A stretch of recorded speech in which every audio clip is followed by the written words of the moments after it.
White parrots are often admired for their beauty, their pristine feathers, their surprising intelligence, and their uncanny ability to imitate human voices. But what many people don't fully understand is the profound depth of their awareness. This story begins inside a small, quiet apartment, where a white cockatoo named Luna had lived for nearly 7 years. Luna wasn't naturally loud. She didn't scream constantly like many might expect. Instead, she observed. She spent most of her days perched on a high wooden stand near the living room window, meticulously watching everything: the cars passing on the street below, the subtle movement of shadows across the floor, the ever-changing symphony of sounds from the world outside. Her life was a study in quiet observation. Then, one day, the familiar routine was broken. A baby came home.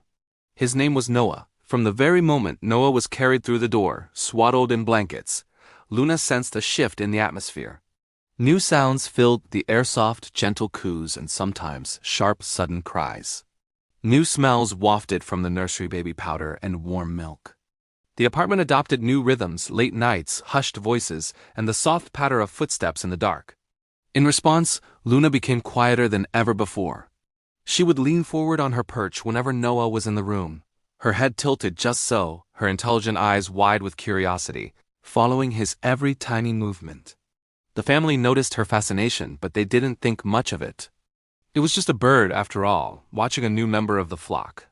One afternoon, Noah was laid down for a nap on the living room couch. His mother, just a few meters away in the kitchen, began preparing his next bottle. The apartment was calm, almost too calm. On her perch, Luna shifted her weight. She fluffed her feathers once, then froze. Her gaze was locked onto the couch, her focus absolute. Noah had rolled slightly in his sleep, his small face now pressing into a soft plush pillow. At first glance it looked harmless. Babies move all the time in their sleep. But Luna didn't relax. She leaned forward, her body tense, and let out a short, sharp sound. It wasn't a scream, and it wasn't a word. It was a pure, instinctual warning. There was no response from the kitchen. Noah's mother continued with her task, completely unaware of the silent danger unfolding just a room away. Luna tried again, her call louder this time, more urgent. Still nothing. The gentle clinking of the bottle was the only reply. Then Luna did something she had never done before. She screamed. It wasn't a random, chaotic screech. It was a single, long, piercing scream that seemed to tear through the silence, echoing off every wall in the small apartment. The sound was so jarring, so full of alarm, that Noah's mother dropped the bottle with a crash and ran. When she reached the couch, her heart stopped. She saw what Luna had seen. Noah's face was pressed too deeply into the pillow. His breathing was frighteningly shallow, his little body stiff. With a gasp, she lifted him instantly, turning him over, patting his back, desperately calling his name. After a terrifying, heart-stopping moment, Noah gasped for air and began to cry, a sound that had never been so welcome. He was alive. Shaking, his mother held him tightly, tears of relief streaming down her face. Her gaze then fell upon Luna.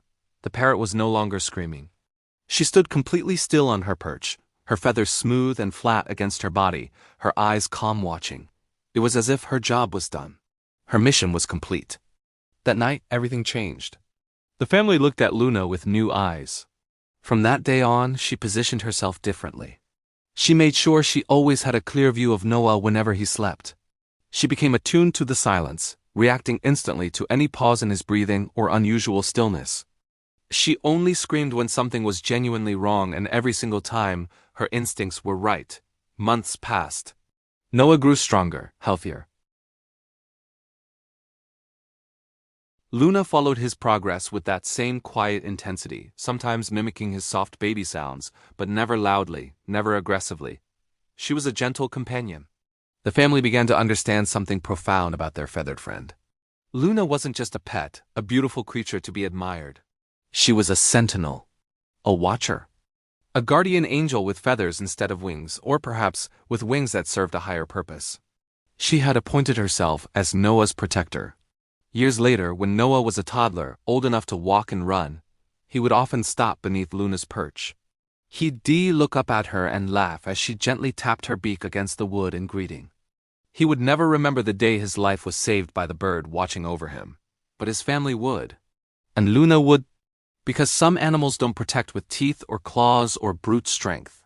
They'd protect with something far more powerful, unwavering attention.